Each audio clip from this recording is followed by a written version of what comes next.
레닌그라드 공격을 성공해야 되는 것은 독일입니다. 자, 뭔가 새로운 카드가 있어야 가능하지 않을까 싶은데요. 새로운 카드를 하나 얹습니다.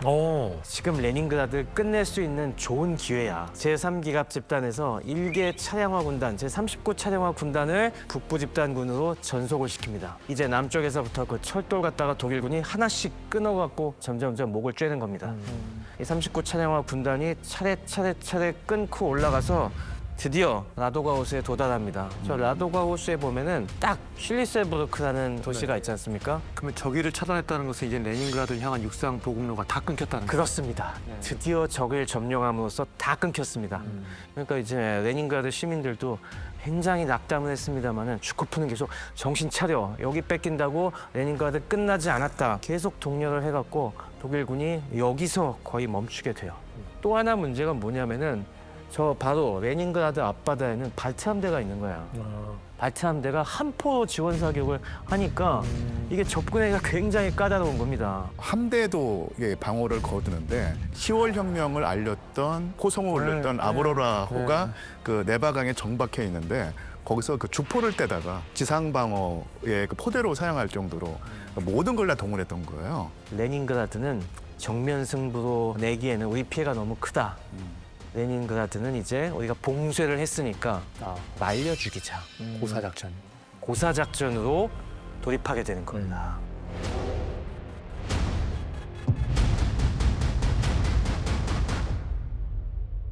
결국은 이제 점령이 아니라 말려 죽이겠다라는 작전으로 들어갔는데 이 레닌그라드는 독일군 봉쇄에 대비가 좀 돼 있는, 좀 비축을 해 놓은 상태인가요? 아니면 그냥 아무런 대비 없이 그냥 봉쇄를 당한 건가요? 크게 보면은 사실은 비교적 효율적으로 방어가 진행이 됐는데요.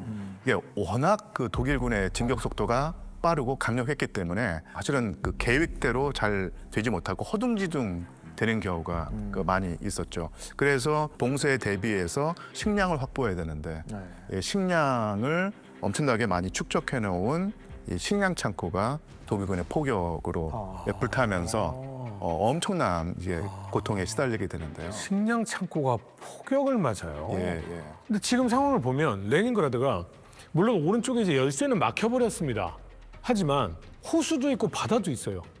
이러면 어떻게든 좀 수송이 가능한, 특히나 이 함대가 함포 사격을 해줄 정도면 이 수송을 해상 경로라도 할 수 있는 거 아닙니까? 근데 지금 발트해 쪽으로는 실어올 데가 없죠. 발트해를 맞닿고 있는 거는 핀란드, 스웨덴, 다들 독일에게 넘어갔거나 우리 그런 거 안 해 하는 중립을 지키는 국가들이잖아요. 밖에서 실어올 수가 없습니다. 그렇다고 뭐 영국에서 배가 발트해로 들어올 수도 없고 유니세프라 완벽하게 유닉스 죄송합니다. 유일한 거는 라도가우스의 동쪽 연안을 소련군이 장악하고 있기 때문에 그쪽에서 배로 실어 나오는 방법이 있죠. 네. 근데 그 당시 라도가우스는 그마저도 여의치가 않았습니다. 그래요?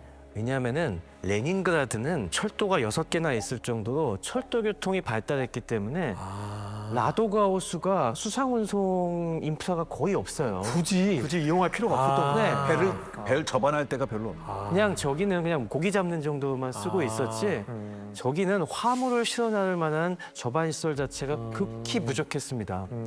그리고 곡물 같은 걸 실어 나르려면은 바지선이 있어야 되잖아요. 네네. 큰 바지선에다 그 앞에 동력선이 그걸 여러 개를 쭉 끌고 가야 되는데 바지선 자체가 부족했어요. 그래서 일부 소수가 있긴 했는데 그나마도 어떻게 운송을 했냐면은 바지선에 실은 다음에 레닌그라드 쪽에 라도가우스 쪽에 모리에라든가 이런 쪽에 오면은 나룻배가 와갖고 다시 그걸 그걸 갖다가 거기서 다시 나룻배로 실은 다음에 실어 날라야 되는 이중 작업을 해야 될 정도로 굉장히 열악했습니다. 저 안에 있는 시민이나 군인들이 이 버티기에는 택도 없는 물량이겠네요. 맞습니다. 지금 저 안에 갇힌 사람들이 200만이 넘는 어마어마한 사람들이 들어가 있는데 이 사람들이 필요로 하는 게 하루에 1000톤의 식량이 필요했습니다. 식량만. 당연히 식량 외에도 다양한 물자들과 탄약이라든가 이런 것들이 필요했는데 저 열악한 인프라로는 아무리 노력해봤자 300톤에서 400톤이 한계였어요. 300톤이면 좀 많은 거 아닌가요? 나름대로 늘어나야 되는데. 필요하는 식량의 뭐 3분의 1 정도밖에 안 되는 거니까 당연히 그 계산으로는 계속 식량이 줄어들 수밖에 없는 상황이죠. 보통 이제 사람들이 3분의 1이면 그래도 그 어떻게 견딜 수 있을 거라고 생각하는데 그게 열흘이 된다고 생각해 보세요. 네. 그럼 이게 차이가 확 벌어지게 되죠. 당연히 독일군 입장에서는 저 가만 냅두겠습니까? 독일군 입장에서는 공군이 뜹니다. 아, 어차피 화물을 싣고 내릴 수 있는 지역은 뻔해요. 얼마 되지도 않습니다. 네. 딱 그 지역을 집중적으로 순찰하면서 배가 떴다 하면 그냥 계속 공격을 하고 특히 짐을 싣고 내리는 그 시설이 뭔가 만들어지기 시작하면 거기다 집중 폭격을 합니다. 그래서 이게 굉장히 수송 자체가 어려웠어요. 봉쇄가 딱 이뤄진 9월 초 시점에 식량 재고를 갖다가 조사를 해보니까 단 한 달분밖에 남지 않았습니다. 그때부터 이거 견적 안 나온다. 일단 하루 소모 칼로리 갖다가 최소화시키기 위해서 배급량을 확 줄여버립니다. 그런데 9월 8일 열쇠가 닫힌 바로 그날 독일 공군의 폭격이 식량 창고에 떨어지기 시작을 하죠. 그때 떨어지군요. 바로 그때였습니다. 그러면 한 달 남은 게 있었는데 더 줄어들어 그 뒤에 식량 창고에 떨어졌으면 확실히 더 많이 줄겠네요. 난리가 났죠. 아, 그게 벌어졌던 이유가 그거 알고 때린 거예요, 근데? 알고 때렸어요. 그 당시 이게 왜 알 수밖에 없었냐면은 식량 창고가 도시 외곽에 있었고 창고 단지가 있었어요. 그것도 잘못했던 것이 식료품을 모아놓는 게 크게 한 군데 집적을 해놓으니까 독일군이 막 정찰을 하면서 저게 뭘까? 뭔가 트럭에서 싣고 내리고 한다. 식량 보급창이구나. 알고서 때린 거죠.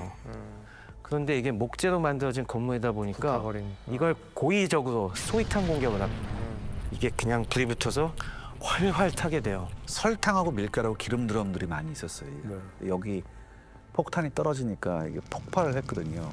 폭발을 하는 순간 이 레닌그라드 사람들이 무슨 말을 했냐면 갑자기 골목마다 달달하고 고소한 냄새가 퍼지더래요. 그래서 이날 이후에는 하루치 기준으로 잡았던 배급 계획을 다시 다 짭니다. 근데 사실 이때까지만 해도 레닌그라드 사람들은 곧 봉쇄가 끝날 거라고 믿었었대요. 지원군이 온다거나. 굉장히 네. 낙관적이었대요. 그런데 식량 창고가 불타는 걸 보고 나서 그때부터 절망에 빠지는 거죠. 11월, 12월이 되니까 굉장히 절망적인 상황이 됐어요. 그렇죠.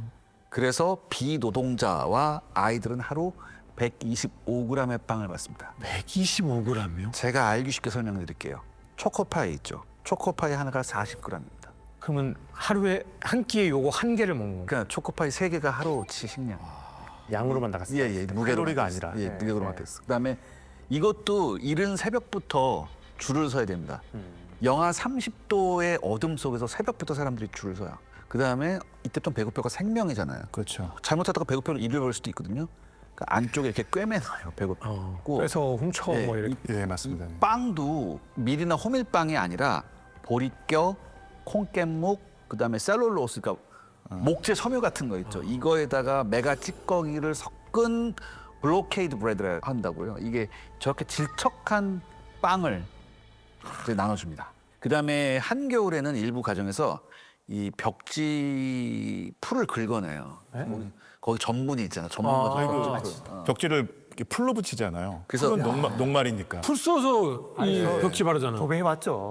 근데 그거를 뭐 생각을 안 해봤어, 한 번도. 아, 너무 배고프니까. 이게 이쪽 지방에 굉장히 유명한 음식이래요. 키셀이라는 걸 만들어 먹는데 교수님 키셀이 뭡니까 이게? 단어가 약간 시큼한 이런 뜻이거든요. 아, 네. 과일 화채 같은 거 생각하시면 돼요. 이게 이제 폴란드나 벨로루스, 그다음 러시아, 우크라이나의 일반적인 그런 음식 중에 하나래요. 그래서 벽지 풀을 긁어서 이 키셀을 만들어 먹었고, 그다음에 목공소에 가면 악교가 있잖아요. 악교. 이게 동물성 악교가 있어요. 그래서 이거를 오래 끓이면 젤라틴 수프 같이 돼요. 네, 그래서 이걸 또 먹습니다. 이게 보통 그 생선 뭐 불에라든 내장을 고아서 네. 악교를 만드는데 이거 어차피 유기물질이니까 네. 그거라도 먹는 거죠. 그리고 이게 바다F 식량 창고인데 폭격을 맞은 이 창고에 설탕이 한 2,500톤 정도가 있었어요. 많이 썼네요. 네. 이게 불타면서 타기도 하지만은 이게 녹아서 바닥으로 막 녹은 게 찌꺼기가 흙 속으로 들러붙어서 가라고 그랬거든요. 이런 식으로 배급이 쪼달리니까 사람들이 그 불타버린 창고로 갑니다. 아, 그 바닥에 시커멓게 들러붙은 그것들. 그때부터 긁어내기 시작해요. 물에 풀어서 음. 끓입니다. 어. 그러면서 그 시커먼 물이 나오는 걸 그걸 마시는 거예요. 달달해 그럼 뭐. 네. 그걸 그래서 사람들이 달달한 흙이라고 이름을 얘기를 했다고 해요. 그리고 이게 돈으로 쓰입니다. 에? 이 흙을 담아갖고 물물 교환하는데 그걸 이걸 또 써요. 남아있으니까. 예. 이제는 진짜 입에 넣을 수 있는 게 가장 귀한 재화가 되는 거예요. 아니 근데 그 라도가 호수가 엄청 큰 호수인데 예. 그것도 뭔가 가능할 것 같기도 한데 교수님 거기 가보셨어요? 예, 사실은 1999년에 제가 슐리셀브르크를 갔었거든요. 네. 사실은 그때는 뭐 봉쇄 관련해서 갔던 것은 아니고 표트르 대제가 그 18세기 초에 스웨덴하고 대북방 전쟁 하는데 네. 그때 원래 슐리셀브르크가 스웨덴 영토였거든요. 이거를 그 표트르 대제가 뺏은 다음에 거기에 이제 요새를 세우고 이게 바로 슐리셀브르크인데 제가 거기 갔더니 분명히 호수인데 수평선이 보이는 거예요. 아, 호수네요. 면적을 뭐 따지자면 한 2만 제곱킬로미터에 살짝 못 미치는데 그 서울 면적의 30배 그리고 대한민국 면적의 5분의 1에 해당하는 거고요. 거기에 많은 섬들이 있는데 섬들을 다 합치면 서울 면적 크기가 된다고. 와, 섬들이 또 안에 있어요? 예, 예. 그나마 레닌그라드 시민에게 희망이 되는 것은 뭐냐면 저기가 얼면은 지금도 러시아 가면요 일기예보를 합니다. 일기예보를 해서 오늘은 추위가 영하 몇 도이니 이제는 강 위로 걸어 다녀도 된다. 이런 예보를 하거든요. 그래서 얼음 두께가 10cm가 되면은 이 트럭이 왔다 갔다 할 수 있고요. 15cm가 되면은 만재한 트럭에 대열이 왔다 갔다 할 수 있다고 하더라고요. 이거를 이용해서 나중에 아직 독일군에게 점령당하지 않은 지역에서 트럭이 트럭으로 수송할 수 가는데 이게 있고. 강 위로 올라가는 네. 것이죠. 저는 이제 이게 설마 가능하겠어 했는데 현재 가가지고 영하 30도 경험해 보니까 충분히 가능하다 이게 되더라고요. 우리나라 강원도만 하더라도 겨울에 얼면 아유 막 두께가 이렇게 얼어요. 예. 그래서 결국 첫 해 겨울에 진짜 그 식량 사정이 안 좋을 때 아까 샤를 기자님이 말씀하신 것처럼 1인당 하루에 125g을 먹고 버텨야 되는 상황에서 아사자가 속출할 때 드디어 이제 추위가 와서 얼음이 얼어서 그 위로 이제 트럭이 왔다 갔다 하면서 들어갈 때는 식량을 싣고 가서 풀어놓고 나올 때는 노약자와 어린아이들을 싣고 네. 나오거든요. 그래서 이런 식으로 첫 해 위기를 넘긴다고 할 수 있는데 문제는 뭐냐면 가장 식량 사정이 안 좋은 시기하고 이때 얼음이 얼어서 트럭이 왔다 갔다 할 수 있는 어떤 그런 식의 강추위가 올 때 이때까지가 가장 힘든 때였다는 거죠. 그러니까 이제 수온을 갖다가 이용할 수 있는 게 한 10월 정도까지고 9월 봉쇄 이후에 식량 재고는 급격하게 감소하고 그렇죠. 있었는데 11월 초가 되니까 그나마도 끊겨버리는 거예요. 그렇죠. 왜냐하면 그때서부터 살얼음이 얼기 시작하니까 바지선이 밀고 나가지 못하는 거예요. 배도 못 다니고 트럭도 못 오고. 그렇지. 또 뭐 살아남으니까. 수업도 아직 안 되는 이 11월 초 이 시기가 진짜 레닌그라드 이 고통의 극심한 절정이 지금 찾아온 거죠. 식수는 부족한 건 괜찮았어요? 그래도 호수도 있고 이제 뭐 이렇게 하는데 호수 얼어버리면 어떡해요? 얼음을 가져가다가 녹이면 되잖아. 얼음 녹은 물이 깨끗한 물은 아니에요. 사실. 아닙니다. 여기서 또 하나 알았을 사실이 그러니까 수도는 끊겼고 그 다음에 그 강에 가서 얼음을 캐오면 되는데 못 먹었기 때문에 얘는 이게 보통 일이 네. 아니죠. 누가 거기 곡괭질을 할 거예요? 실제로 이렇게 뭐 가다가 쓰러져 죽는 사람이 속출하는 거예요. 그래서 사실은 또 그 가족이 죽었을 경우에 시신을 이제 매장을 해야 되는데 네. 아무도 매장을 못 하고 그러니까요. 그러니까 왜냐하면 땅 파다가 지쳐가지고 쓰러져 죽는 사람이 그러니까 생기는 거예요. 이게 추우니까 삽이 안 들어갑니다 일단. 예. 뭐 군인들이 와서 한다고 하더라도. 그래서 어떻게 하냐면 군인들이 시신을 썰매로 집단으로 운반했다가 한꺼번에 쌓아놔요. 그렇죠. 쌓아놔서 날 풀리면 묻자 뭐 이렇게 하고.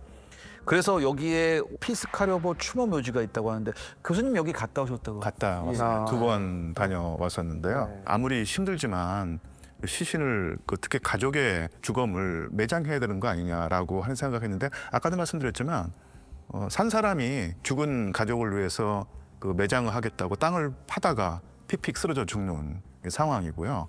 그다음에 또 이제 아까 뭐 식수 얘기가 나왔는데 물을 구할 수 없으니까 그다음 문제는 뭐냐 배설물을 처리할 수가 없으니까. 예. 그래서 어쩔 수 없이 집에서 이제 그 해결할 수밖에 없는데 그게 또 이제 그 전염병이 도는 그렇지, 병이 상황이 되는 것이고 평상시라고 하면은 뭐 약간 그 지저분한 위생 환경에서라도 버틸 수 있는 몸의 면역력이 있는데 체력이 떨어져가지고 면역력이 급격히 떨어져가지고 아사자가 속출하는 와중에 이제는 병사자까지도 계속 나오게 되는 거죠. 그리고 인류 역사를 살펴보면 이렇게 극한 상황에 몰렸을 때 꼭 나오는 게 카니발리즘. 아, 네. 소련 경찰하고 NKVD 문서에 이게 나와 있습니다. 근데 NKVD가 이거를 엄격하게 잡아내고 색출하고 하는데도 불구하고 구분하는 게 있었다고 하더라고요. 이게 그냥 시체 식용이냐 아니면 살인을 동반한 식인이냐 이걸 구분해서 집계를 했대요. 그래서 굉장히 엄하게 처벌을 했었고 이게 사실 공공연하게 이야기되지 않았지만 굶주림이라는 게 인간을 극한에 몰아붙이게 되면 이 레닌그라드 말고도 굉장히 많아요 이런 사례가. 네, 예전에 뭐 풋볼팀이 저기 비행기 타고 가다가 네, 산맥에 그런 영화로도 경우도 만들어졌죠. 있었고, 네. 그다음에 유곤해전 할 때도 있었잖아. 유곤해전 때도 있었고 서부 개척 시대도 어떤 집단 가족이 가다가 그런 경우도 있었거든요. 중요한 건 뭐냐면 그럼에도 불구하고 다수의 이 레닌그라드 시민이 서로를 지키려고 애썼다는 기록도 굉장히 많습니다. 아, 인문학을 배워야 되는 가장 큰 이유 중에 하나가 이거라고 하잖아요. 이 사람들이 결국 그 잘못된 선택을 해서 뽑은 지도자가 이런 결정을 결국은 내리고 그것이 결국 이런 극악무도한 상황을 만들기 때문이다. 뭐 이런 얘기도 하는데 너무 슬픈 얘기만 하니까 혹시 이러한 가슴 아픈 이야기 중에 좀 따뜻한 온기가 있는 이야기 이런 건 없습니까? 있습니다. 일단 정전이 되잖아요. 항상 정전은 아니지만 정전이 자주 돼요. 그래서 방송국이 제 역할을 못하죠. 그래도 라디오를 틀면 항상 일정한 박자의 메트로놈이 항상 울렸대요. 이유가 뭐냐면 침묵이 아니라 누군가는 계속 방송을 지키고 있다라는 신호였대요. 이게. 그리고 시인자 극작가였던 올가 베르콜스가 그 레닌그라드에 있었다고 합니다. 그래서 이 사람이 될 수 있는 한 방송을 계속 했대요. 그래서 무슨 방송을 했냐? 이 사람도 지칠 거 아니에요. 그래서 거친 목소리를 통해서 라디오에서 추도와 격려의 시를 계속 읽었대요. 이 사람. 그래서 매일 밤 그 추운 냉골에서 담요를 뒤집어 쓴 사람들이 이걸 들으면서 희망을 계속 가졌다고 하고요. 그다음에 900일 가까이 이어진 봉쇄거든요. 사실 이게. 그 때문에 나중에 올가 베르콜스가 레닌그라드의 목소리라는 별칭으로 불린다. 그래서 이 여자의 목소리를 듣고 끝까지 버텼다는 사람들도 굉장히 많았었어요. 결국 올가는 살아남았어요. 예, 살아남다. 네, 살아남았고요. 또 하나 연관돼서 베르고골츠와 같은 이제 문필가들이 여러 가지 활동을 하고 그다음에 그들이 지은 시를 읊으면서 레닌그라드 시민들이 그 살아갈 용기를 얻는데 사실은 이 베르고골츠라든지 아니면 같은 문필가들이 아주 역설적인 말을 합니다. 그게 뭐냐면 이런 극한 상황에서 자유로움을 느꼈다는 거예요. 이게 무슨 말이냐면 그 전에는 스탈린 체제가 워낙 강고하게 시민들의 삶을 통제하고 일일이 간섭을 하는데 이 레닌그라드 봉쇄 기간 또는 지극히 고통스러운 과정이지만 사실은 공권력이 무너진 상태고 이런 상황에서 당의 권력이 그 시민들의 삶을 속속들이 또 통제할 수가 없으니까 그 상황이 어떻게 보면은 자유가 있어. 자유로웠다라는 어떤 이런 역설적인 상황이 된 것이죠. 그래서 여기서 사실은 쇼스타코비치의 제7교향곡 그리고 별명이 레닌그라드 교향곡인데요. 레닌그라드 봉쇄 초기에는 그 쇼스타코비치도 거기에 갇혀 있었어요. 그래서 모든 시민들이 동원돼서 방어를 하기 때문에 쇼스타코비치가 어떤 행동을 하냐면요. 음악당이 있는데 그 음악당 건물에서 의용 소방대 역할을 합니다. 그래서 지붕에 올라가서 공습이 오나 하나 지켜보고 불이 나면은 그걸 끌 어떤 준비를 하는데 그래서 저 사진을 찍은 다음에 영국과 미국의 저널에 실립니다. 그러면서 영국과 미국의 시민들에게 레닌그라드 어떤 영웅적인 저항, 더더군다나 세계적인 작곡가인 쇼스타코비치마저도 저런 일익을 담당하고 있다는 소식을 들으면서 우리가 동맹국 소련을 도와야 한다는 생각이 들면서 여론이 바뀌게 되고요. 그다음에 뭐 스탈린 같은 경우는 쇼스타코비치를 중간에 이제 빼서 안전한 곳으로 가게 한 다음에 거기서 만든 음악이 제7교향곡. 전쟁 중에 만들어진 음악이네요. 네. 그러면. 그리고 제7교향곡이 소련을 도와야 한다는 어떤 여론이 형성되는데 상당히 큰 역할을 했던 거죠. 일본 자체가 레닌그라드의 저항 의지를 상징하는 음악이. 예, 맞습니다. 그 와중에서도 참 또 넘어갈 수 없는 비극이 항상 어린이들이 그렇죠. 제일 피상되는 게 참 언제나 안타까운 건데 저희도 뭐 사과에 뭐 할 때도 젤라타의 일기 이야기했지만은 여기도 그런 비극을 상징하는 어린이의 모습으로 유명한 또 타냐 일기가 맞아.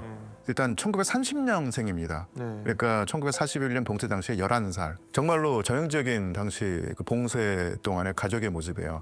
남자는 지금 싸우러 나갔고 노약자와 어린아이들, 그러니까 엄마만 남았는데 쭉 가족이 죽어나갈 때마다 이렇게 정확한 날짜와 시간을 적는데 결국 이제 엄마가 맨 마지막에 죽죠. 그래서 모두 다 죽었다, 따냐만 남았다. 너무 슬프네요, 써 있습니다. 마지막에. 예. 근데 따냐도 따냐는 이 안에서 죽진 않습니다. 여기서 죽지 않았어요. 저 시점이 드디어 라도가 호수에 얼음길이 열리기 시작했어요. 이게 유명한 생명의 길이라고. 만재한 트럭 수백 대가 이제 식량을 싣고 레닌그라드로 가서 식량을 내리고요. 그러니까 빈 트럭에 따냐 같은 그 고아가 된 어린이들, 노약자를 싣고 내려나오는데 그래서 그 1943년까지 그 후방에서 지내다가 너무 못 먹어서 몸의 면역력이 약해져서 결국은 이제 전염병에 걸려서 1943년에 죽습니다. 이게 어떻게 알려지냐면요. 저 그 기록들이 전쟁이 일어나기 전에 그 맏언니가 있었는데 맏언니가 다른 곳으로 시집을 가가지고 떠나 있었던 거예요. 자기 가족의 유품을 정리하려고 나중에 봉쇄가 풀린 다음에 아파트에 가서 유품 정리하다가 따냐가 남긴 기록을 알고 이게 언론에 알려지면서 소련에서는 레닌그라드의 어떤 비극, 이거 영웅적인 저항 이것을 보여주기 위해서 대대적으로 선전을 하고 그 뒤로 항상 레닌그라드 봉쇄하면 연결되는 인물이 바로 따냐 사비초바였던 것입니다. 전쟁사니까요. 네, 일어나서는 안 되지만 저희가 잘 알아야만 하고 파악해야만 합니다. 다시 한번 모스크바로 돌아가 보도록 하겠습니다. 태풍이 북상하고 있습니다. 1941년 가을 시점으로 돌아가겠습니다. 그렇습니다. 드디어 9월 초 히틀러는 그동안 우왕좌왕했지만은 레닌그라드와 키예프 양 측면이 어느 정도 정리됐다는 신호가 보이니까 드디어 장군들의 진언을 받아들여왔고 그래 겨울이 오기 전에 동장군이 오기 전에 마지막 전력을 짜내서 모스크바까지 공략을 해보자. 그러면서 그 유명한 태풍 작전에 역시 예비 명령을 발령합니다. 10월이 되기 전에 끝내야 되니까 한 달 채 안 나온 거잖아요, 사실. 휘몰아칠 태풍의 이 방향은 어떻게 되느냐? 일단 역시 그동안 계속 써왔던 양팔로 인한 쌈 싸먹기, 포위 선멸전을 여기서도 이걸로 포문을 열기도 합니다. 북쪽에 레닌그라드 보냈던 4기갑 집단이 더 이상 그쪽 레닌그라드 시가전에 적합하지 않으니까 다 불러오기도 합니다. 지금 3기갑 집단 같은 경우는 저 북쪽을 엄호하기 위해서 약간 지금 북쪽으로 치우쳐 올라갔어요. 네. 스몰렌스크에서. 그래서 이번엔 좌익에 호트 장군의 3기갑 집단이 서고 레닌그라드에서 내려온 이 4기갑 집단이 가운데에 섭니다. 그리고 지금 저 우회전을 해갖고 한참 남쪽으로 내려갔던 테이프에 있었던. 네, 구데리안의 이 기갑 집단은 그 위치에서 이제 출발하기로 합니다. 그래서 3기갑 집단은 스몰렌스크의 북방에서 출발하고 그리고 4기갑 집단은 스몰렌스크 남쪽, 브리안스크 북쪽 방향에서 이제 밀고 올라가갖고 이 두 개의 기갑 집단이 또 거대한 파열 형성을 해갖고 배후에 있는 또 중요한 방어 거점 비아지마에 결진하고 있는 소련군 예비대를 또 한번 대대적으로 격파할 계획을 세웁니다. 근데 제2기갑 집단 같은 경우는 손잡을 다른 팔이 없잖아요. 없죠. 그래서 좀 아쉽지만은 보병을 동원하기로 합니다. 그래서 독일 2군이 그 사이에 들어가서 브리안스크 쪽에서 짧게 판을 뻗고 구데리안이 좀 길게 판을 뻗어갖고 좀 작게 포위망을 만들기도 합니다. 외람되지만 그 헝가리의 쾌속단은 안 됩니까?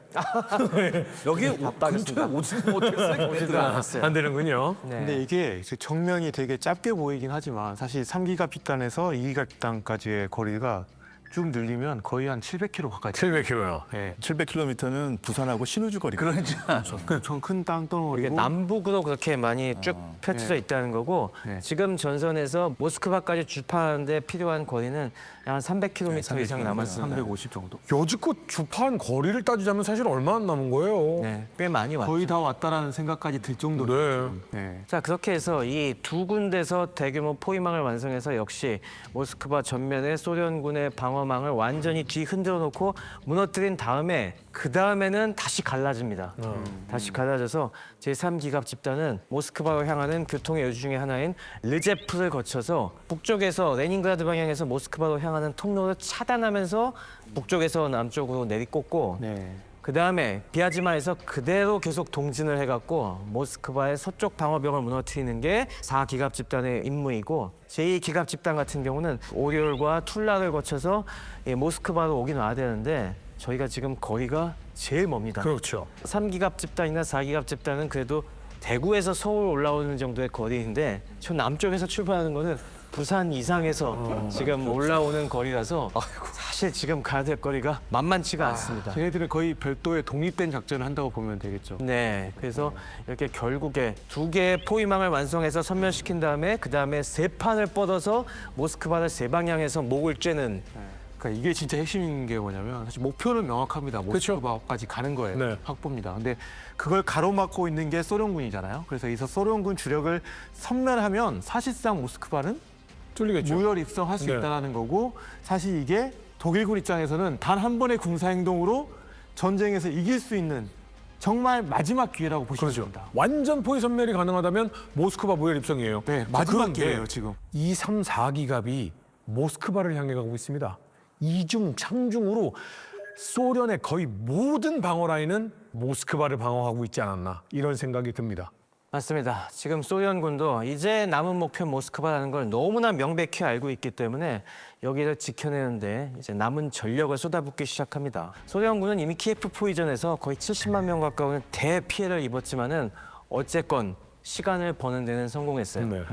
중부 집단군의 공격 재개가 지금 벌써 8월, 9월 2달이나 지금 미뤄진 상태입니다. 그 사이에 소련은 민간인들을 모스크바 외곽으로 내보내서 그 지역에 참호를 파고 각종 유세를 강화하는 조치를 취하고요.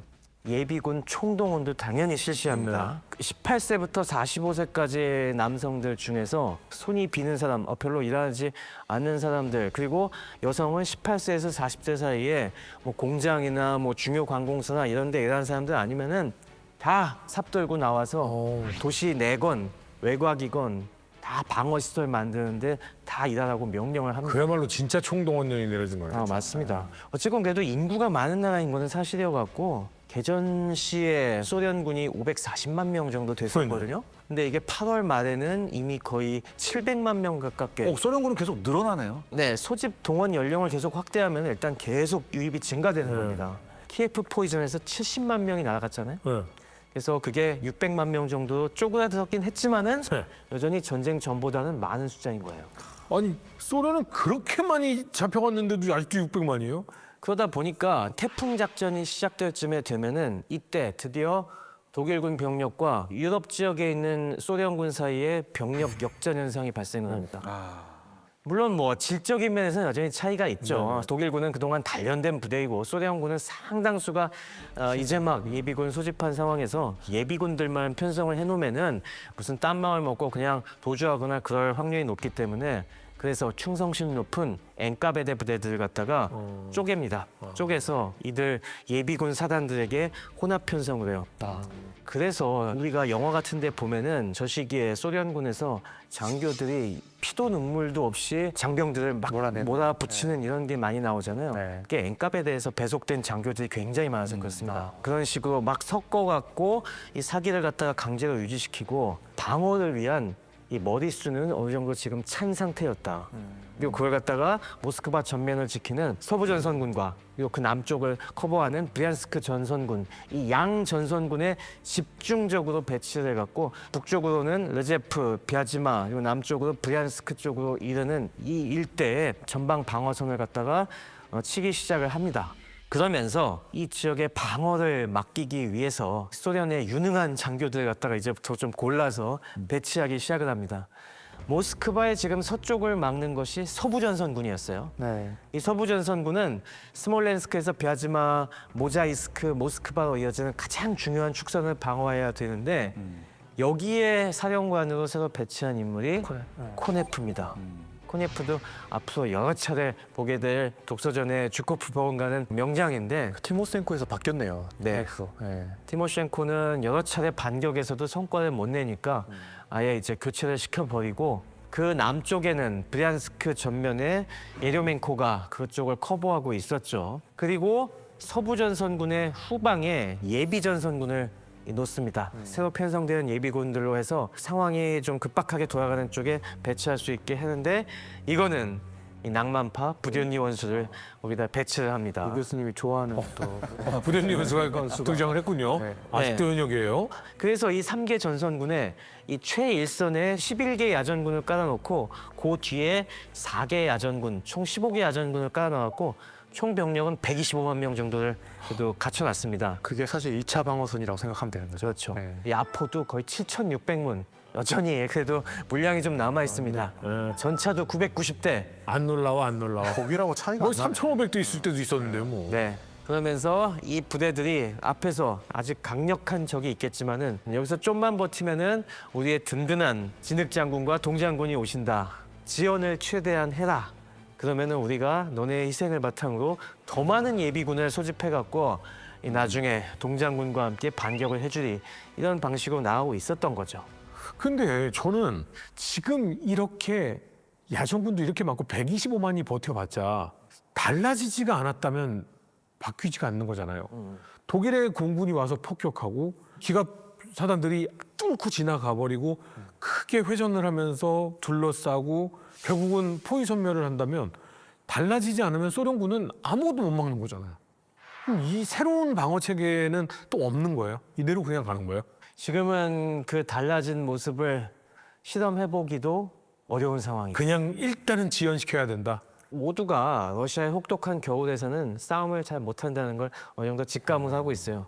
그 겨울의 마지막 고비가 오기 전에 어떻게든 처절하다. 서로가 상대를 갖다가 최대한 막아봐야 된다는 그 상황이었던 것이고 독일도 그래서 여기에 진짜 전력을 탈탈 모아놨습니다. 전 독일 동부군의 무려 60%에 해당되는 190만 명이 넘는 병력을 이 태풍 작전에 집결해요. 사실상 몰빵했다고 볼 수. 진짜네.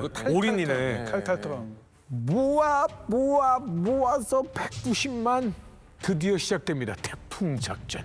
태풍 작전의 시작일은 10월 2일이었습니다. 그런데 9월 30일 날 심지어 그 예하 부대의 일부는 9월 28일 날 이미 진격을 개시를 했는데 그 부대가 바로 구데리안의 이 기갑 집단입니다. 그러니까 전체 포크의 중부 집단군보다 본인이 가지고 있던 부대들은 더 먼저 나갔어요. 그 이유를 이제 포크한테 설명을 했죠. 그러면서 허락해달라고 이야기했는데 첫 번째는 나의 작전 구역에는 도로가 상대적으로 좀 부족합니다. 그리고 지금 안 그래도 이제 공군력이 좀 딸리기 시작한데 한꺼번에 지원해 주려면 좀 모자라잖아요. 그죠. 그러니까 내가 좀 먼저 할 테니까 나한테 좀 공군력을 좀 주세요라는 측면도 있었고 사실 이거를 포크가 오케이 한 이유는 뭐냐면 워낙 멀리 떨어져 있으니까. 그죠. 구다리랑 멀잖아. 그렇죠. 그러니까 구데리안이 작전이 내 작전에는 사실 크게 영향을 주지 않을 것이라는 판단으로 구데리안이 이제 먼저 가게 되는데 구데리안은 사실 이제 계속 지금까지 해왔던 대로 일관된 방식대로 해옵니다. 그러니까 돌파를 할 때 있어서 방어의 밀도가 가장 낮은 구간을 찾죠. 거기 뚫고 나가는데 사실 여기서는 소련군의 이제 13군 쪽이 방어선이 제일 약했던 거고 여기서 이제 구데리안이 뚫고 들어가서 일부 부대는 교통 요지였던 오료를 향해서 쭉 올라갔고요. 또 일부 부대는 내려가서 이제 포위망을 형성하는 역할을 이제 하게 됩니다. 사실 소련군 같은 경우는 여기서 이제 제대로 방어하려면 어떻게 해야 되겠습니까? 기동방어를 해줘야 돼요. 소련군의 목표는 뭐예요? 모스크바를 방어하는 지연, 시간 지연. 그래서 모스크바를 방어하기 위해서 내린 게 사실 지원해달라는 건데 네. 지원을 할 때는 여러 가지 방법들이 있겠죠. 근데 거기는 기동방어를 해가면서 상대를 계속 괴롭히면서 지원하는 방법도 있을 텐데 소련군의 문제는 뭐냐면 그 시간과 공간을 교환하는 지원 방어가 아니라 어떻게든 계속 사수하려고만 하고요. 현지사. 반격만 하려고 했다는 게 이제 문제인 겁니다. 여기서 또 문제가 또 드러나는 게 스탈린이 돌파가 되자마자 바로 에릭멘코한테 전화를 걸어요. 야, 그러고 있지 말고 반격해라. 근데 에릭멘코는 지금 반격하고 싶어도 예비대가 없습니다. 그래서 반격 못하게 됩니다. 그리고 그 사이에 함께 갔던 부대가 있죠. 2군입니다. 네. 이군도 서쪽 축선에서 함께 가면서 소련 방어선을 압박하면서 결국 10월 5일 날 에레번크는 이제 포위될 것이 느껴지니까 철수 요청을 하거든요. 근데 스탈린이 여기서 못하게 합니다. 스탈린이 패닉에는 안 빠졌지만은 약간 좀 지금 강박증에 시달리는 상황이었던 것 같아요. 그래서 이렇게 뭔가 좀 자유를 주고 좀 퇴각이 열어야 될 때 계속 다그치고 퇴각하지 말라고 하니까 장군들이 다 얼어붙어갖고 지금 기량을 발휘 못하는 상황이 계속 벌어지고 있는 겁니다. 네.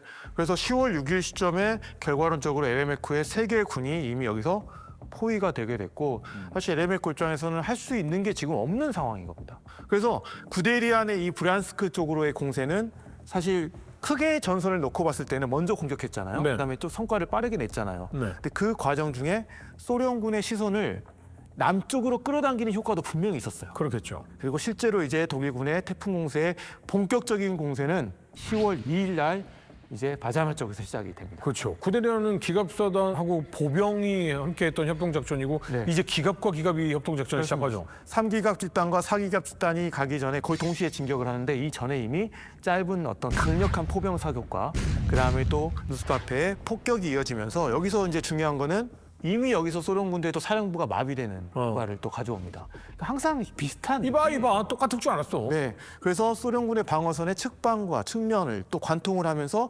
소련군 전체를 또 포위로 넣는 그런 기동들이 이루어지게 되는 거죠. 그러면서 동시에 사군과 구군이 전선에서 또 정면에서 공격을 가하면서 궁극적으로는 소련군의 서부 전선군과 예비 전선군을 다 몰아넣는 어떤 그런 기동들이 이루어지게 된다는 겁니다. 사실은 제일 좋은 방법은 소련군이 후퇴를 하면서 계속해서 막고 하면서 후퇴를 했던 그 방법이 제일 좋은 거잖아요. 그렇죠. 네. 근데 이렇게 못했다는 거죠. 네, 거기에 또 실체까지 연반한 것이 원래 쿠방에 났던 예비 전선군이 외곽에서 독일군을 받아치기 위해서 그 다음에 들어가야 되는데 예비 전선군이 또 너무 빨리 앞으로 같이 삼삼박혀요? 못하거든요. 네, 네. 그래서 같이 포위망에 갇혀버려요. 네. 그래서 경과를 좀 보면은 10월 3일 다음 날입니다. 기갑 집단이 또 교묘하게 전투 지경선으로 또 들어가요. 제일 약한 고리를 뚫고. 그래서 이미 이때 부대들이 50km 전방까지 진출을 하게 됐고요.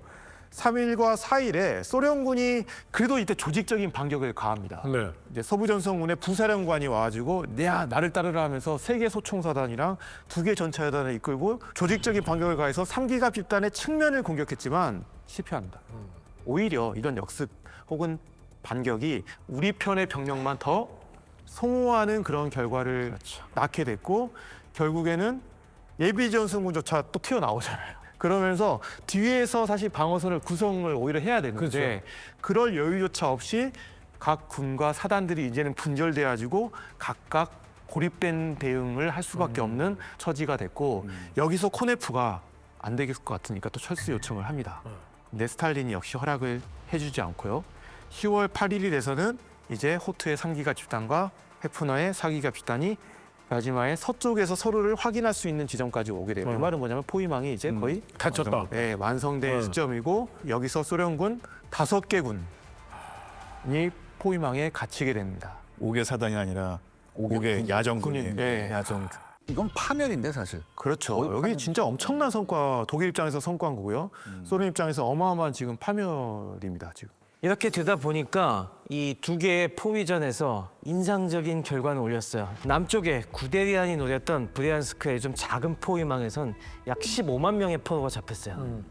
그리고 북쪽에 좀 큰 양팔을 크게 편 이 비아지마 포위망에는 50만 명 정도의 소련군이 걸려 들어갔고 양쪽 합치면은 거의 키예프 포위전과 맞먹는 그러네요. 그런 소련군을 다시 한번 무너뜨리는 데 성공을 했습니다. 야, 이거 뭐 어떻게 구출이 가능한 상태인 겁니까, 소련군은? 소련군은 일단 여기서 카드를 하나 꺼내듭니다. 영원한 또 아니 뭐 거기는 카드가 그거 한 장이에요? 야, 여기는 한 장 있지, 주코프. 여기도 있지, 주코프. 그래. 네. 사실 주코프도 전선을 시찰하면서 이거 상황이 어렵다. 그러니까 주코프가 처음에 건의했던 게 뭐냐면 철수해야 된다라는 부분이고 그걸 이제 스탈린은 그래도 주코프니까 받아줍니다. 다만 주코프는 지금 이 무너지고 있는 전선에 대해서 할 수 있는 게 없습니다. 할 수 있는 건 뭐냐면 그 뒤에 있는 우리의 제2방어선을 어떻게든 우리가 여기서 나가내야 된다라는 이제 그 준비를 하기 시작한 거죠. 그 준비가 바로 이제 모자이스크 그 라인인 겁니다, 지금. 근데 주코프 말은 또 듣네요. 주코프를 그동안 계속 구원 투수로 투입해갖고 어쨌건 구원에 성공했잖아요. 레닌그라드도 함락 위기에서 모면하는데 성공을 했고 이제 말을 들을 사람이 주코프밖에 없으니까 네. 어떻게든 저지해 보려고 애쓰는 상황이죠. 그리고 이제 여기서 주코프 역할을 좀 보면은 사실 이제 후방 방어선을 강화를 하고 이렇게 준비를 한 것도 물론 큰 역할이지만 아이러니하게도 가장 큰 역할은 뭐냐면 스탈린을 설득해서 포위망에 갇힌 부대들을 그러니까요. 탈출시킬 수 있게 만들었다는 겁니다. 주코프가 가장 잘하는 건 물론 전략도 전략이지만 그러니까 스탈린의 헛소리, 스탈린의 잘못된 전략적 판단을 네. 설득해서 막을 수 있는 게 최고의 능력인 것 같아요. 그렇습니다. 그래서 결국 10월 12일 날 포위망 돌파 명령이 이제 거기 있는 갇혀 있는 부대들에게 내려지게 되는 거죠. 근데 여기서 상당히 저는 그 주코프라고 하는 인물이 정말 관심이 가는 게 초기에 기습 공격을 당하고 연전연패하면서 훈련해 놓은 병력들이 다 사라져버렸잖아요.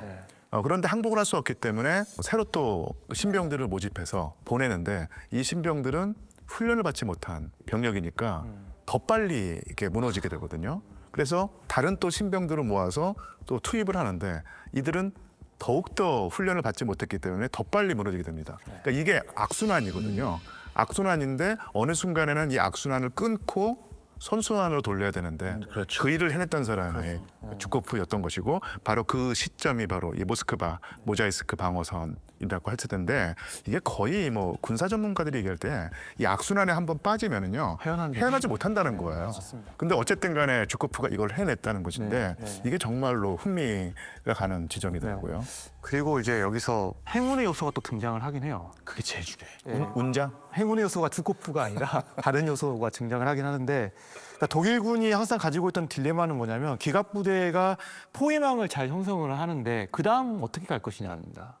그럼 기갑부대가 원하는 것은 어때? 바로 또 더 진격해서 정가 확대를 해야 되겠죠. 근데 또 다른 편에서는 그냥 포위망을 확실히 다져가지고 포위망 안에 있는 군대를 확실히 섬멸해 주기를 또 원하는데 그 딜레마 속에 계속 갇혀 있었습니다. 근데 이번에도 독일군 같은 경우는 10월 6일 시점에서 포위망이 어느 정도 완성이 되니까 기갑부대들한테 새로운 명령을 내려서 저놈들이 저기 앞에 있는 방어선 만들기 전에 빠르게 이제 모스크바 쪽으로 가야 된다. 원래 진격이 잘 되려면은 포위망이 완성된 시점에서 포위망 소탕은 보병들에게 딱 연계를 하고 네. 기갑부대는 다시 풀고 무너진 방어선은 밀어붙여갖고 완전히 구멍을 뚫어야 되는데 지금 그걸 백업해줄 보병이 못 쫓아오는 거예요. 못 쫓아옵니다. 그리고 또 하나의 문제가 뭐냐면 10월 6일 날 저녁에 비가 내렸습니다.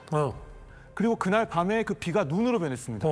그러니까 10월 7일 아침에는 그 땅이 진흙으로 변해버렸네요. 속도가 연계가 늦어지기 시작합니다.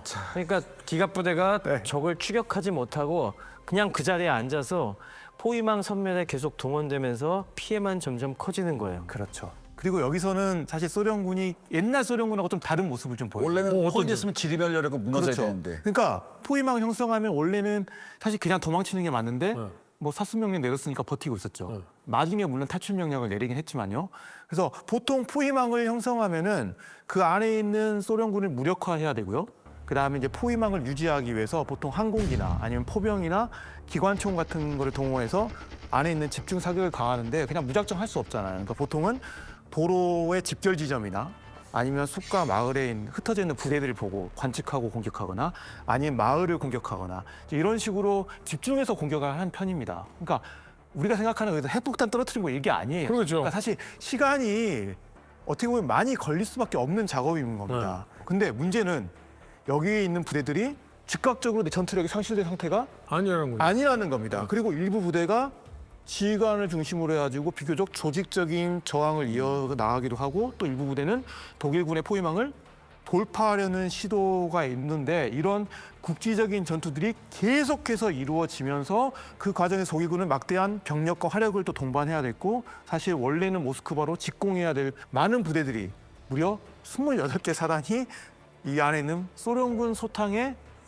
시간은 전념을 해야 되니까 시간도 일 뿐만 아니라 아군의 전투력도 현실이 되는 그런 상황이 이어지고 있다는 겁니다. 근데 소련군이 변한다고 느낀 게 예전에는 확 잡아서 선멸하고 탁 쏘면 항복하고 나왔는데 지금은 각자 행동하는 패턴들이 네. 다각적으로 변화하고 눈빛이 살아있는 부대들이 있고 지휘관의 명령 체계를 듣는 부대들이 자꾸 속속 보인다는 말이죠. 그렇죠. 이게 변화하는 지금 시점이에요. 그렇습니다. 그러면서 일부는 계속 돌파해서 전력을 갖다가 온전히 보존하기도 하고 아니면 후방에 남아서도 계속 숲속에 숨어갖고 독일군의 후방을 교란을 하기도 하고 네.